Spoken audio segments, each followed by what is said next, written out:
Welcome back to my channel learn Kannada to English. ನನ್ನ ಚಾನೆಲ್ನ ಯಾರೆಲ್ಲ ನೋಡ್ತಿದ್ದೀರಾ ಪ್ಲೀಸ್ ಸಬ್ಸ್ಕ್ರೈಬ್ ಮಾಡಿ, ಲೈಕ್ ಮಾಡಿ, ಕಮೆಂಟ್ ಮಾಡಿ, ಹಾಗೆ ಶೇರ್ ಕೂಡ ಮಾಡಿ. ಇವತ್ತಿನ ವಿಡಿಯೋದಲ್ಲಿ ನಾವು ವರ್ಡ್ಸ್ಗಳನ್ನು ಕಲಿಯೋಣ ಆಯಿತಾ. ರಸ್ತೆ ರೋಡ್, ದಿನ ಡೇ, ಸರಿ ಓಕೆ, ಬೇರು ರೂಟ್, ಕೊಲ್ಲು ಕಿಲ್, ಕಬ್ಬಿಣ ಐರನ್, ಹಳೆಯ ಓಲ್ಡ್, ಹೊಸ ನ್ಯೂ, ಉತ್ತರ ನಾರ್ತ್,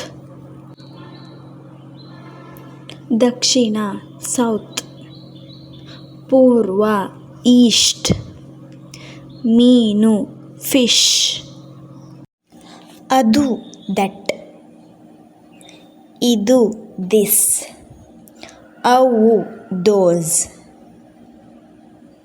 ಹೇಳು ಟೆಲ್, ಮಾತಾಡು ಟಾಕ್, ಮಣ್ಣು ಸಾಯಿಲ್, ಭೂಮಿ ಲ್ಯಾಂಡ್, ಬೇಕು ವಾಂಟ್, ಹಿಂದೆ ಬಿಹೈಂಡ್, ಸೋಮಾರಿ ಲೇಜಿ, ಮೊದಲು ಬಿಫೋರ್, ನಂತರ ಆಫ್ಟರ್, ನಗು ಲ್ಯಾಫ್, ಆಮಂತ್ರಿಸು ಇನ್ವೈಟ್, ಮೋಸ ಚೀಟ್,